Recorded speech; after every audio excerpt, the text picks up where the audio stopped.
All right, welcome back.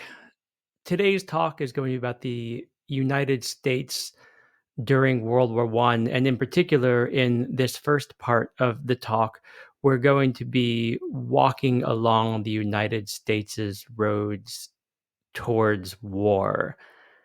It is very much the case that the majority of the American people, including their representatives in both houses of Congress, wanted nothing to do with World War One. But it is likewise true, it is equally true, that the United States ended up involved in World War One, nonetheless, involved through informal and secret ways from 1914 to 1917, and then involved directly after April of 1917. So then this first part of the talk walks us from the guns of August of 1914, when the war began, until April of 1917, when the United States got in the war.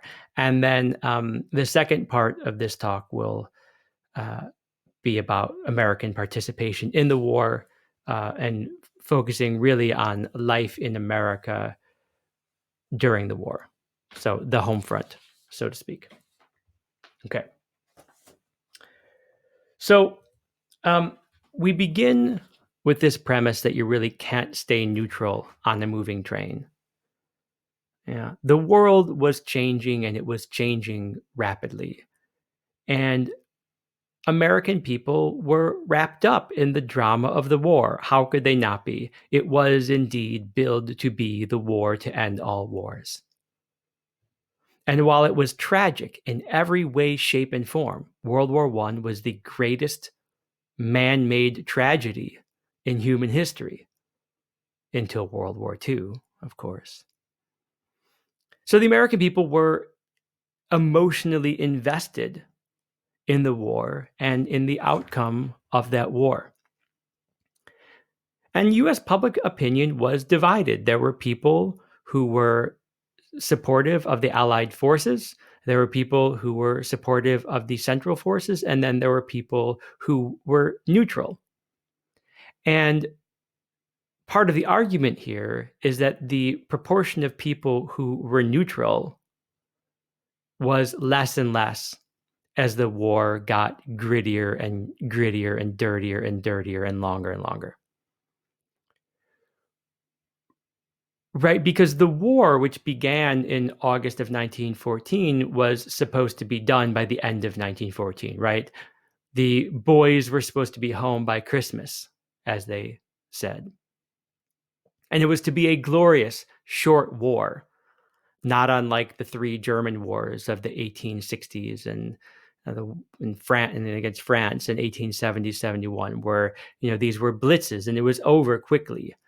That's what this was supposed to be like, but it didn't turn out to be that way, in part because the Eastern Front opened the way it did, and there are other forces that play into the history of World War I that made this war drag on and on, right? And we'll talk about some of those things in the second part of this talk. You would like to think that the American people, maybe you wouldn't like to think, you would assume that the overwhelming majority of Americans were vehemently supportive of the Allied forces in World War I. But to do that would be to discount what you already know, which is that there were broad swaths of German and Austrian people, many of whom were German and Austrian born, many of whom spoke German at home in the United States.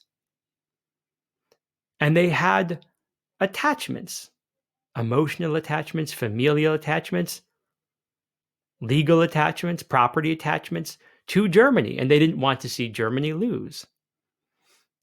So the American people were deeply divided on who they wanted to win, and they were deeply divided about whether or not they wanted to participate in the war. And those divisions changed over the course of the war. Some Americans were indeed so caught up in the war drama that they joined Britain's army or the French Foreign Legion, as Hemingway rather famously did. They wanted to be on the side, as they saw it, of truth and justice. That was reasonably rare. Much more often, you had Americans working for relief organizations, groups that we've talked about in previous lectures, like the Salvation Army, to provide some solace, some care, medicine, food, support for the Allied side.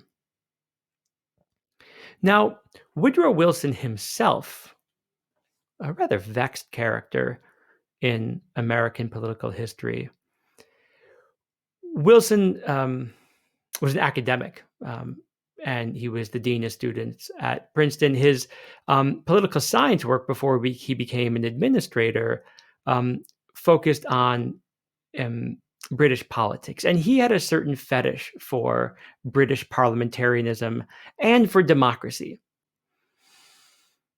And so Wilson, both because of the special relationship that the United States has with Britain and because he's deeply interested in parliamentary style government, and perhaps most notably because Woodrow Wilson had a very fond place in his heart for democracy, and Britain was the great democracy in the war. Wilson's preferences were clear. He was pro-Allied, pro-British. He was also decidedly anti-war. Yeah. He also asked Congress for a declaration of war on the 2nd of April, 1917. So what we want to begin to do is to see how Wilson evolves. And we'll talk about that. So first, let's talk a little bit about the people, right? Where were the American people? The overwhelming majority of the American people, this is progressive age America. They wanted nothing to do with a European war. I need to remind you, perhaps, that America was not a global superpower, right? America as police person of the world did not exist in 1914, nor, frankly, did it exist in 1939, which is why America stayed out of World War II as well. Yeah. The American people saw the Atlantic for what it was, a vast expanse that separated the American continent from Europe. A lot of Americans left Europe to get away from these types of European squabbles. Yeah. So they wanted nothing to do with that in particular. They wanted to be neutral for a great many reasons. They wanted peace for a great many reasons, some of which are terribly obvious, others of which I'll dive into. So Quakers, with their great history in the United States, are always going to be advocating for peace and advocating to keep the United States out of war. The Quaker lobby, such as it is, which is not as powerful as it once was, always sought peace. When Quakers read the words, "Thou shalt not kill," they hear the words, "Thou shalt not kill," period. There's not a lot of interpretability in that. Yeah. So the Quakers were against the war, as is their dogma. And the progressives were against the war because the Progressive Party believed that every penny spent on the war would be one less penny going towards progressive causes. That every second spent strategizing for war, raising money for war, any second spent on the war effort was going to be one less second spent waging war on poverty. Yeah. So the progressive impulse was to keep America out of the war, and the women in the Progressive Party in particular, Jane Addams being perhaps the most notable voice among them, because Jane Addams did indeed win a Nobel Peace Prize in 1931 for her anti-war efforts. But women, broadly speaking, and female progressives in particular, were against the war because they saw it as a threat to the progress that the progressive era had been making. Yeah. And female progressives knew through through research and some of them through personal experience. We talk about winners and losers in war. The losers in war are always women. The old joke is always, who caused World War I? Is it the Germans? Men, right? Men cause war, and women are often the primary victims of it. And I know that's a controversial statement, and when we discuss this lecture, we can get into some of that controversy. But it is very much the case that women are victims of the war in ways that are really hard to talk about, but nevertheless entirely true. Yeah. So the progressives were against the war, and then even further left than the progressives, the socialists were against the war. The socialists were of the opinion that the First World War was a war fought by capitalist nations over the fruits of imperialism.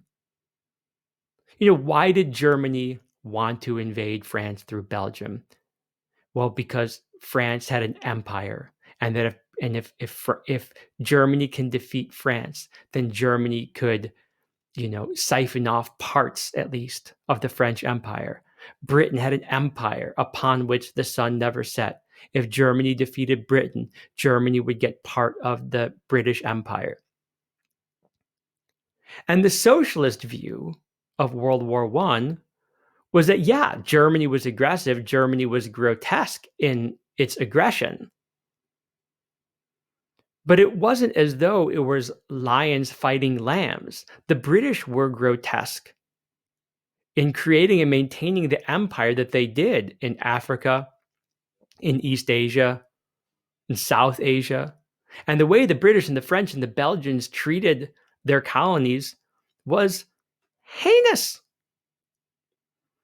And so it's important for us to appreciate that while Germany was aggressive, and you can point all the fingers you want at Germany, and it's worth pointing fingers if finger pointing 100 years later is of value to you. But the Germans were trying to not just beat their European competitors, they were trying to beat them and take the colonies that they had accrued over the years. Yeah.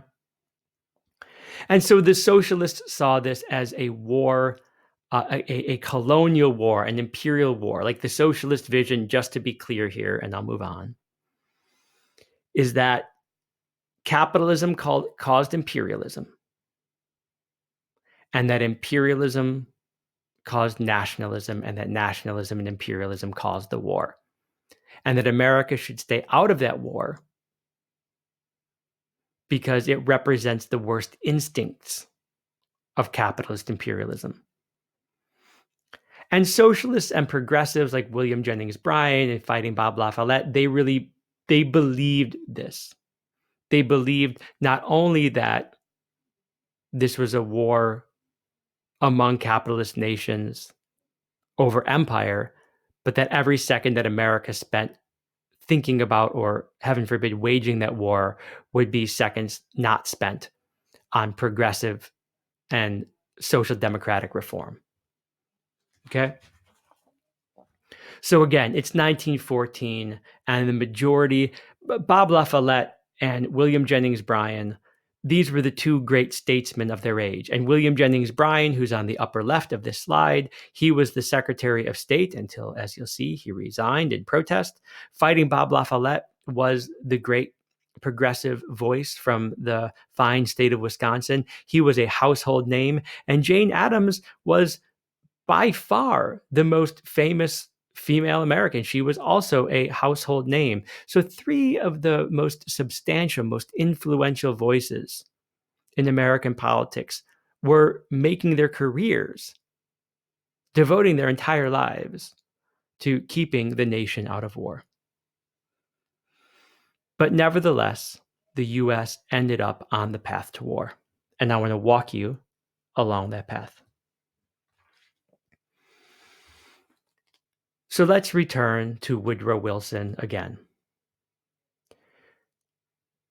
When the war didn't end by Christmas, as had been hoped, having something to do with new military technologies like tanks and submarines and machine guns, the offense was so much better than the defense that the war dragged on, right? That's the short story.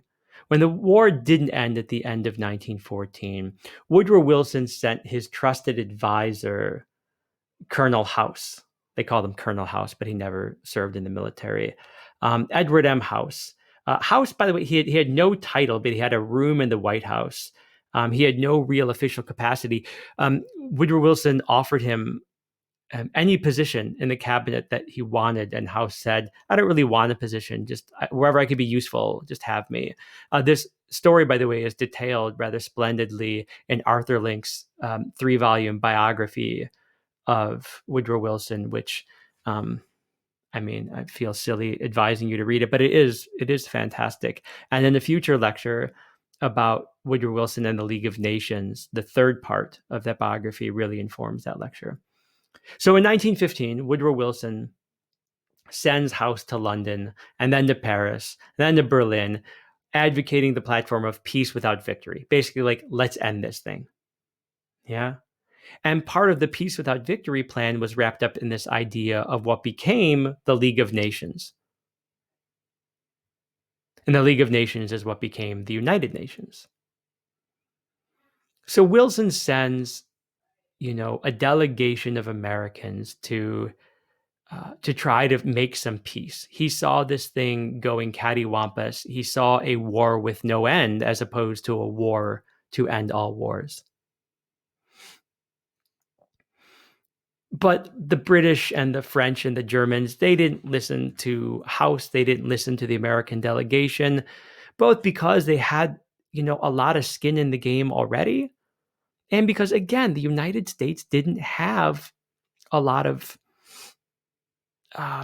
influence in global politics in 1915. Yeah. So House and Wilson and their squad was totally rejected. They came home dejected. They won nothing in their 1915 trip. But Wilson sort of had a change of heart. And this is particularly true when Russia was convulsing and eventually left the war because of the Russian Revolution, making it such that the Allied powers were the democratic powers and the central powers were the autocratic powers. And because Wilson had this near religious belief in democracy, Woodrow Wilson, kind of like the Israeli philosopher Natan Sharansky, believed that democracy was the only game in town. That all people want democracy, that democracy is the desirable system for all peoples. And so when Russia left the war, Wilson was that much more inclined to pivot towards war. Yeah.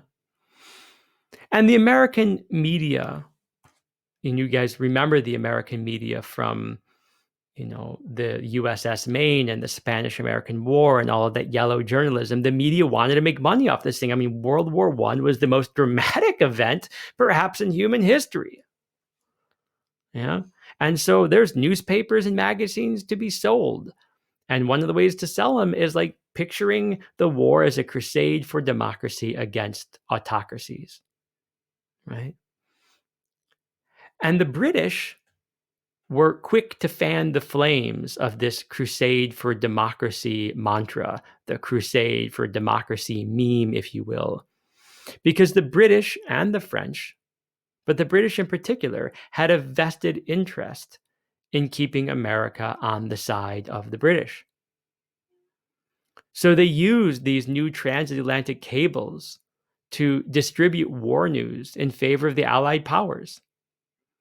And the American people, every single day when they picked up the paper, they would read about these atrocities. And if they couldn't read, they would see the political cartoons of these atrocities perpetrated by these savage Germans who were hell-bent on destroying civilization. Now, the real history of the war, propaganda aside, is that both sides, the French and the Germans, the Allied powers and the Central Powers, committed heinous atrocities during the war. Germany does not have a monopoly on war crimes during either war, frankly, but I'll keep my focus on World War I. And I'm not a German apologist, for heaven's sakes. But I do seek to pursue the truth, and the truth is that both sides committed atrocities during World War I, and that the U.S. citizens and most U.S. politicians only got one side of that because British propaganda was only giving their side of the war. Yeah. And of course, this propaganda was made easy because the Germans, German Americans, and Germans in America were sabotaging America in various ways. I'll tell you a couple stories about this. And they're fascinating stories of German-American relationships. And Howard Bloom, B-L-U-M, wrote a really fascinating book about this called The Dark Invasion. The Dark Invasion came out in probably 2015, I'd say 2015. I recall reading it in that summer. It's called The Dark Invasion, 1915. And of course it was meant, it must have been, because it was meant to commemorate the beginning of World War I. Not to commemorate, but to basically, he thought he would sell more books if he published the book on the centenary of the war. So I think it was 2014 that it came out. And the book is called The Dark Invasion, 1915. And he talks about how there were 10 million German Americans, and he calls them like a vocal and articulate mass. Yeah. There were a lot of Germans who didn't really assimilate. They didn't, dive into American culture. They spoke German at home. They spoke German in the streets. A lot of them wanted to go back to Germany if and when things calmed down. And Germany, for that reason, because there were 10 million German Americans, they had an extensive spy network in the United States. And that spy network was run by a fellow named Walter Nicolai. There was this other character in the book called Count Johann von Bernsdorf, and he's this English man born of German roots. And he was like this socialite, pearl and diamond baths. And he was summoned to America, and he was given 115 million US dollars. My friends, that is a boatload of money. And it's a few boatloads of money 100 years ago. $115 million to start a spy network in the US.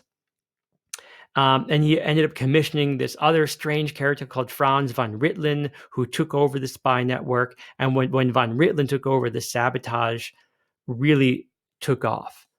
And there are all of these stories of German sabotage on American factories, and a couple other stories I'll tell you now. But the American people didn't know that this sabotage network existed. Like, for example, there was this really traumatic detonation of the DuPont plant, DuPont chemicals. DuPont was making war materials that they were secretly giving to the British. There was an explosion in the DuPont factory, but nobody knew that it was bombed. It wasn't really revealed until after the war that it was in fact a bomb, not an explosion. And what's kind of what Howard Bloom talks about, which to me is like desperately like interesting, is that there was no FBI, there was no CIA, there was no like national organization in the United States to investigate these attacks on American sovereign soil. It's local news if the DuPont plant blows up. So you have this extensive sabotage network. And there were two stories that really resonate. They stand out in a way of German sabotage. The first is when the American imperial ambassador, so the German ambassador to the United States, Dr. Heinrich Albert. He was out drinking one night, partying, takes the New York subway, leaves in the morning, leaves a briefcase on the subway with documents which included like forged passports for German Americans, like American Americans of German ancestry, to return to Germany. And he left this suitcase with forged passports and a bunch of plans. And the train authorities find it. They go to his house. They find $30 million in a safe in the imperial ambassador's house. And then they find all of these plans about espionage and other subversive activities operating in the US, including Operational Plan 3. And Operational Plan 3 was the German plan to bomb New York City. Multi-pronged, you might call it terrorist attack on New York City. So yeah, there was plenty of British propaganda, but the Germans were doing their work to, alert American authorities to the fact that Americans weren't safe in or out of the war.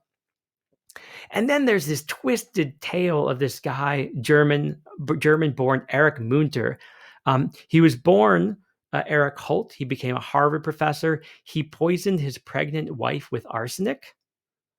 The authorities were after him. He ended up moving to the American Southwest. He had like 10 different identities. And then he moved to Mexico, changed his name to Erich Munter, came back and got a job teaching German literature and language at Cornell University. All right. Like, twisted story. Munter was a German nationalist, and he didn't like the ways in which the United States was aiding the war effort on behalf of the Allies, which I'll talk about in a second. So, to show his displeasure and in an effort to stop America from doing just that, he detonated a bomb in the US Senate. Dude bombed the Senate. I remember just a couple of weeks ago when people were talking about, this is the first attack on the American Capitol since the War of 1812. Nope. Not true. Fake news, CNN. Fake news. It's been 100 years, not 200 years. Erich Munter also shot the American financier J.P. Morgan. J.P. Morgan had given $900 million in loans to the Allied powers. Which, I suppose there's room for discussion of all of this. And maybe we'll get into it, but not right here and now. To have, the Morgan estate funding one side of the war to the tune of $1 billion is problematic. And you could see why the Germans might be frustrated by that. And this one German, Erich Munter, was so frustrated that he broke into the home of J.P. Morgan and he took him hostage until he promised that he would not fund the war. Right? I mean, this is fascinating stuff. He shot Morgan 3 times. He shot him in the crotch, in fact. One of Morgan's many butlers actually saved J.P. Morgan's life, and this guy was arrested. And then he had this strange death in jail where, like, he tried to slit his wrist with the metal part of a pencil, like where the eraser goes. And then the authorities came to drag him out and he jumped 20 stories, landed head first and died in New York City police custody. But there's a lot of questions about exactly how he died and how that whole incident happened. So this is the stuff of much historical intrigue. And and intrigued as I am, I won't go on. The point I'm trying to make is the Germans were, through official means, like through the imperial ambassador, but also through this vast espionage and sabotage network, attacking the United States. And they were doing it because the United States was aiding Allied powers. Now, the truth is the United States was funding both sides of the war. But 75 to 85% of the American aid was going to the Allied powers. In October of 1915 alone, the United States loaned $500 million to Allied powers. And by the time the war was over, by the time the U.S. neutrality was over, they had loaned $2.3 billion to the Allied powers. Yeah. So this is a huge sum of money. America was not neutral. Now that maybe I won't share an opinion, but I'm not sure that we should be inclined to believe that that means that Eric Munter can take JP Morgan hostage and shoot him 3 times. I'm not sure that bombing the Senate and a terrorist activity, an act of political violence, if you prefer, is an appropriate response. But that said, I'm not sure what an appropriate response is to the American government and American financiers financing one side of that war. Yeah. So why was the US doing it? Well, the United States had really, since the end of the War of 1812, pursued what has been termed the special relationship with Great Britain. Yeah. Britain was the only European nation to early on side with its war against Spain. Britain supported the American construction of the Panama Canal. The US, since the War of 1812, had you know, it has something to do with language, it has something to do with history. But, we see a map of, the Western Hemisphere, and we see Great Britain really close, just 100 miles away through the channel to Europe. But British people and the British government really sees itself more in the middle of the Atlantic, much closer to Canada and to the United States than to Europe.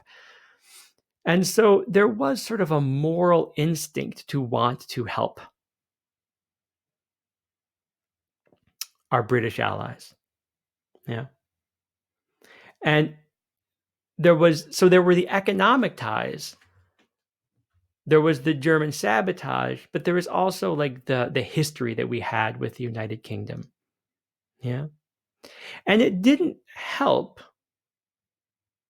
that the Germans were attacking the British and Americans through a policy of unrestricted submarine warfare. Now, the British had a superior navy, and the Germans knew that. And the only way that the Germans could defeat the British naval blockade is through using extra legal measures, including but not limited to unrestricted submarine warfare. Yeah. And this unrestricted submarine warfare policy that the Germans pursued, not only did it get in the way of the British naval blockade, it got in the way of global trade. And so it is true that this war really disrupted trade, as global wars are likely to do. But by disrupting global trade, it was disrupting American business, American commerce, and the American economy. Yeah.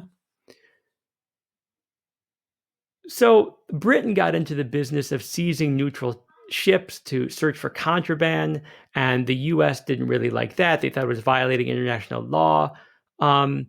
And the Germans were just making the high seas a total nightmare. Now, it is true that the submarine was a new invention, and as such, there were no accepted international laws for the use of the submarine. And as is often the case in times of war, a lot of what countries do is legal, which says nothing of the morality of the situation. So Germany was relying on surprise attacks using the new U-boat, the Unterseeboot, and it was declaring the waters around Britain to be a war zone.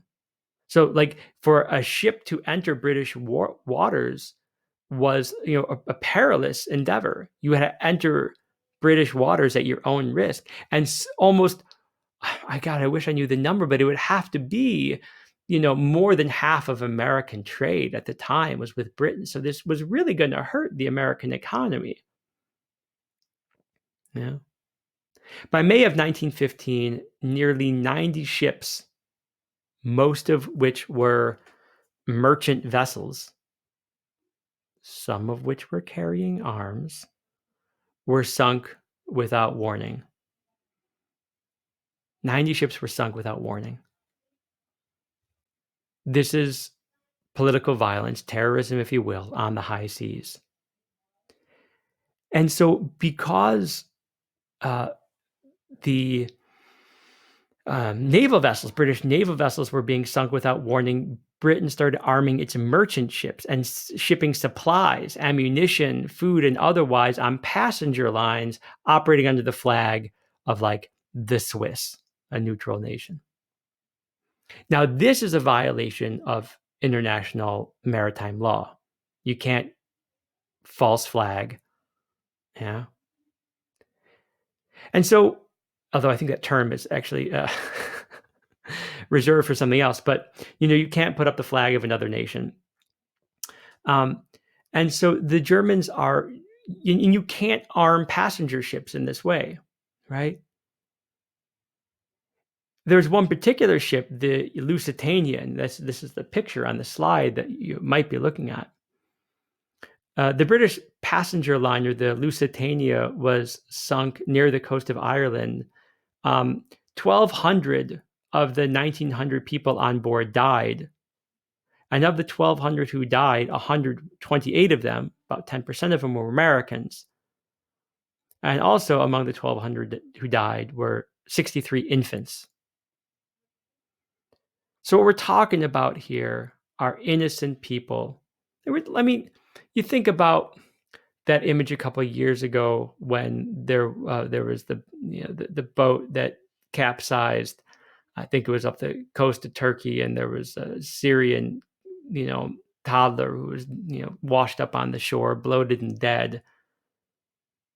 63 babies, dead in the water because of a German attack on a British passenger line. This is heinous activity. But this passenger line had more than 4,200 cases of ammunition going to England. So you can only imagine that this is going to fuel the flames of propaganda. British newspapers really took advantage of this. The New York Times published the details of what was happening, but the New York Times also published the military cargo that was on the Lusitania. So the Times was trying to keep America out of war. This was a moment where the paper of record, the New York Times, stood up and said, yeah, the British are fueling us with propaganda, and the tabloid press is going to, show or talk about the images of the bodies in the water. But the fact of the matter is there was ammunition. So this is 1915, May of 1915. And the American people are moved by this, but they learn about the ammunition and they begin to ask the question, like, well, why is this happening anyway? But the tenor in the White House changed because of the USS Lusitania, so much so that the Secretary of State, William Jennings Bryan, the 5-time presidential candidate, the great populist leader, the near spoiler in the election of 1896, he resigned. Yeah. And Robert Lansing became the Secretary of State. Lansing was much more of a war hawk, and this is a turning point in the American road to war. Yeah. Wilson started talking tough about Germany. He said, you have to disavow the sinking of the ship. You have to pay the victims, and you have to stop doing this. And to this, Germany replied with a pledge. We will stop doing this. It was called the Sussex Pledge. It was signed in, drumroll, Sussex. Thank you. South of England. Germany pledged to stop sinking merchant ships. What are they sinking about? Crickets. Germany pledged to stop sinking ships without warning, and they stood by that Sussex Pledge for 11 months.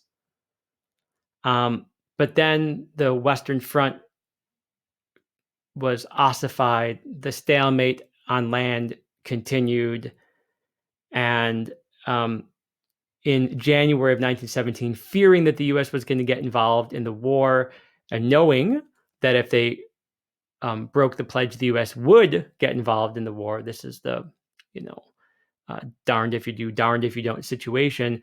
Germany announced resumption of unrestricted submarine warfare on merchant ships, thinking taking the gamble that the Allies could be defeated before the US would enter the war.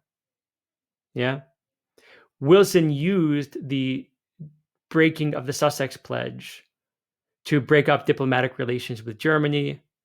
And then in response to that, Germany sank the American liner, the Housatonic, and thus the US broke off ties with Germany altogether. Yeah.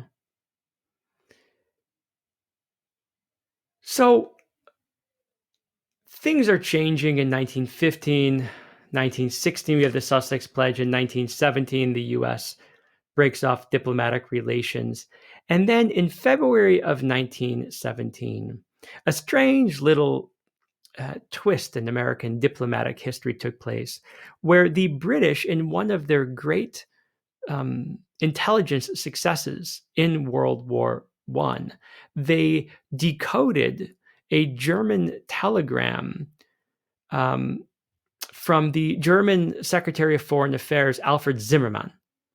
And Zimmermann had sent a telegram to the government of Mexico saying that if Mexico would rise up against the United States along with Germany, creating, in effect, a two-front war for the United States, a war in the Southwest against Mexico, and then Germany would come in and attack in the eastern seaboard, that if they were to win, Mexico and Germany were to win and to defeat or otherwise force the resignation of the United States, Germany would ensure that Mexico would get the land back that it lost in the Mexican-American War, right? Texas, Arizona, New Mexico, California, right?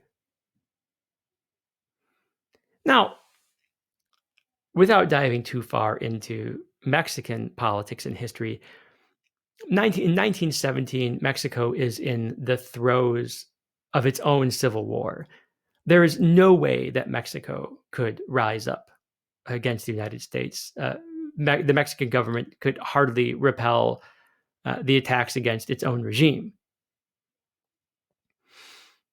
But this was a real affront to the dignity, to the sovereignty, to the honor of the American nation and of the American president. The notion that the German foreign secretary would seek to conspire with Mexico against the United States was anathema to diplomats and to the American people alike. Before it was fully determined to be real, it was released to the American press on March 1st. And then on March 4th, Wilson was inaugurated for a second term. Now, Wilson had campaigned for his second term on the slogan, "He kept us out of war." Like that was legit his campaign slogan. He gets inaugurated on March 4th. And on March 9th, he signs an executive order arming U.S. merchant ships. And a month later, the U.S. is at war. Now, I want to refer to Arthur Link's biography of Wilson. Now, I will tell you that it is clear to me that Arthur Link, who is a very distinguished historian and whose trilogy on Wilson is the defining investigation into the life and mind of Woodrow Wilson, Link is adamant that Wilson wanted to stay out of war the whole time, that he wasn't just biding his time until re-election. But it's worth raising the question about the timing of the situation, not to, beg a question about a conspiracy, because I don't think that that's the way Woodrow Wilson operated in the political arena. But just like it's worth just pointing out, right, that a month after Wilson is inaugurated, his campaign promise, "He kept us out of war," is violated. And part of it's because between March 18th and March 21st, 4 unarmed U.S. merchant ships were sunk, and because Democratic newspapers started calling for war. Reminder, Woodrow Wilson is a Democrat. So his own party was starting to turn against him. The New York Times stated the only difference between war and what we have now is that we're not fighting back. Right? So Wilson was facing immense pressure to bring America into war. Germany was in effect pressuring America to enter into the war. The Democratic Party and its media organs were pressing Wilson into war. Yeah. And on April 2nd, Wilson convened a special session of Congress and asked Congress for a declaration of war against Germany. In the House of Representatives, we had a vote of 373 to 50, so an overwhelming vote for war in the House, but with some substantial opposition. Opposition from where? Opposition from the states that had large German populations. And of course, it is the prerogative of the member of the House of Representatives to to represent the interests and the hopes and the aspirations of their constituents. So those 50 nay votes on war were overwhelmingly from populations with large states and districts, rather, with large German populations. The Senate voted more overwhelmingly, 82 to 6, for war. So from August of 1914 until April of 1917, Woodrow Wilson changed. But so did the circumstances on the ground and on the high seas. And so I want to conclude by posing a question to you, which is, if you were a member of Congress, would you have voted for war in April of 1917? And what I challenge you to do, what I'm asking you to do, is to make a T-chart on a piece of paper, and on the left-hand column, cite arguments for war, reasons the United States should go to war. American boys should die in European fields. And then reasons against war. And try to come up with a robust, perhaps even an exhaustive list of arguments for and against American participation in World War I. Bullet point them. Bullet point the arguments.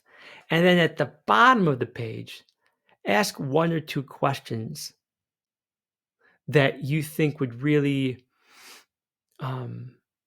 sort of flummox you and answer that. And one question that, maybe is the most obvious one, like, would I vote for? Well, it depends, what state I'm representing. But if you sort of step back from the notion of would you vote for war in Congress, and just think about, should America go to war?